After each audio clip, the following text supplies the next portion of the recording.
Vieno butelio vertė Lietuvoje yra vos 10 centų, tačiau didesnis jų kiekis suma, kuri gali padėti prieglaudoje gyvenantiems gyvūnams. Prieglaudos SOS gyvūnai savanorė Laura pasakoja, jog idėja iš tikrųjų gimė gana natūraliai, vieno prieglaudos steigėjo dėka. Su mumis susisiekė žmogus, kuris pasiūlė, sako, mes įmonėje renkam tarą, bet jinai iškeliauja į konteinerius, sako, gal jums reikia.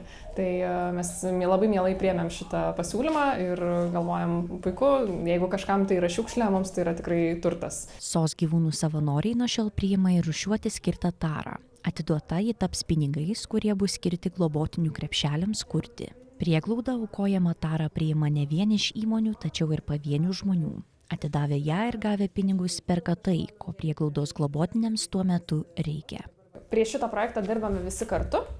Tai dažniausiai tas, kas dirba tą dieną, ar yra suplanavęs keliauti į įmonės ar vietas, kur žmonės atiduoda depozitą, kartais tiesiog žmonės atveža, tai priima tie, kas dirba tuo metu dažniausiai. Tai pasiskirsti šitą atsakomybę bendrai komandoje, nes kas gali, tas ir prisideda prie šito depozito idėjos įgyvendinimo.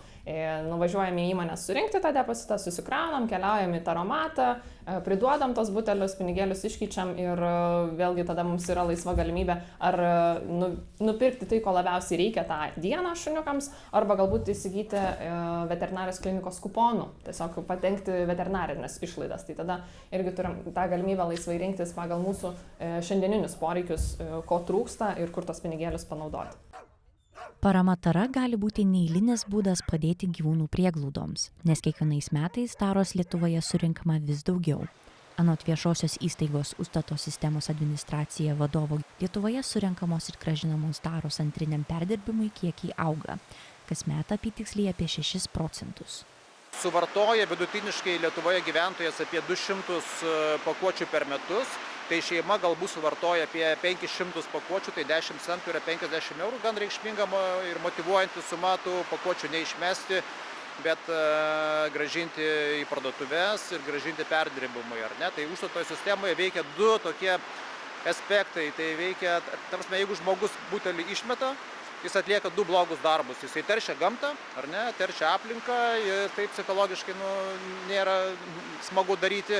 Kita vertus, išmetus butelį, tai tuo pačiu išmeti 10 centų, reiškia išmeti savo uždirbtus pinigus. Lietuvoje 2016 metais atsiradusi Užstato sistema yra puikus augančio visuomenėje sąmoningumo gamtosaugos klausimais pavyzdys. Gintaro Varno teigimu, Užstato sistema verčia žmonės susimastyti ir rūšiuoti kitas antrinio panaudojimo atliekas. Akivaizdu, kad veikia. Tai jeigu paimtų statistikos tendenciją, turbūt pakuočių tvarkymas kiekvienais metais Lietuvoje gerėja.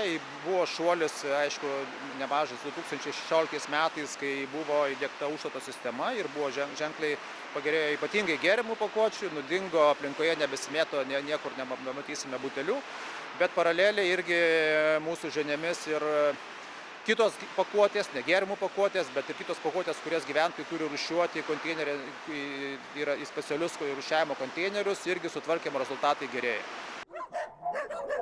Užstato sistemos administratoriaus duomenimis Lietuvoje per dešimtmetį antriniam perdirbimui grąžinta apie 5,5 milijardo vienkartinių gėrimų pakuočių. O prieglaudos išradingi sprendimai rodo, jog gautas lėšas galima panaudoti ir geriems darbams.